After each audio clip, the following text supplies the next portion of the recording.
நாம் இன்றைக்கி அவல் கொழுக்கட்டை தான் பார்க்க போகிறோம். தேவையான பொருட்களை பார்த்துடலாமா?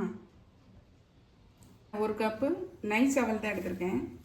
இதை வந்து லைட்டாக வாஷ் பண்ணாலே போதும், உங்களுக்கு நல்லா சாஃப்ட் ஆகிடும். இப்போ தண்ணி விட்டு நல்லா வந்து கழுவிக்கலாம்.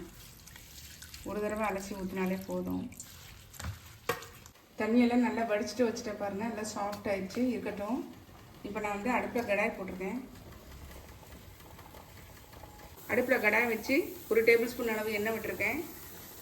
கடலைப்பருப்பு உளுந்தம்பருப்பு ரெண்டுமே வந்து ஒரு டீஸ்பூன் அளவு சேர்த்துருக்கேன்.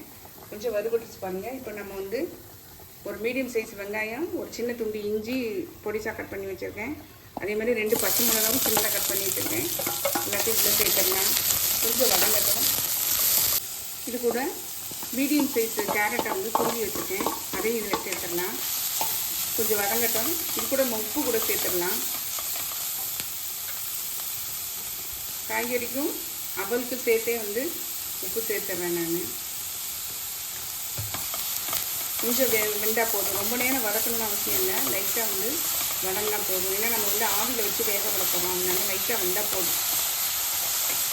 அடுப்பை ஆஃப் பண்ணிவிட்டு இந்த ஆற விட்டுறலாம். நல்லா வெந்துச்சு, போர் வந்தது. அடுப்பை ஆஃப் பண்ணிடுறேன், ஆற விட்டுறேன்.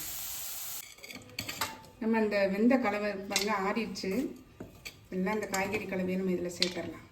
நம்ம இந்த கலவையோட பெருங்காயத்தூள் வந்து சேர்த்துடலாம். சேர்த்துட்டு நல்லா மிக்ஸ் பண்ணி விட்டுடலாம். நம்ம நல்லா கையில் ஈரம் பண்ணிவிட்டு நல்லா வந்து நமக்கு எந்த ஷேப்பில் வேணுமோ அது வந்து டபுள் ஷேப்பில் கூட வச்சுக்கலாம்.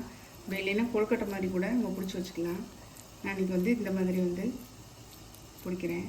அப்படியே வந்து இட்லி தட்டில் வந்து துணி வச்சு வச்சுருக்கேன் ஆவியில் வேக வைக்கிறதுக்காக. இதே மாதிரி எல்லா கொழுக்கட்டைகளையும் பிடிச்சிட்டு நான் உங்களுக்கு காமிக்கிறேன். இட்லி பாத்திரத்தில் கீழே தண்ணி ஊற்றி நல்லா கொதிச்சிச்சு பாருங்கள். நம்ம இந்த பிடிச்ச கொழுக்கட்டையை வந்து வேக வைக்கிறதுக்காக உள்ளே வச்சுட்டேன்.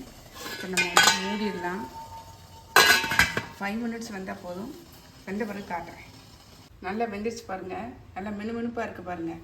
நல்லா வெந்துச்சு தான். ஆறணுன்னு நம்ம எடுத்துடலாம்.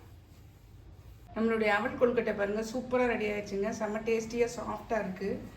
தொடுக்கிறதுக்கு வந்து தக்காளி பட்டை மிளகாய் போட்டு வெள்ளைப்பூடு போட்டு அரைச்சி வச்சுருக்கேன். அதில் நல்லா வெந்நீரில் கொதிக்க வச்சு அந்த தோலெல்லாம் நீக்கிட்டு அரைச்சி வச்சுருக்கேன். செம்ம டேஸ்டியாக இருக்குங்க. கண்டிப்பாக ட்ரை பண்ணுங்கள். தேங்க்யூ.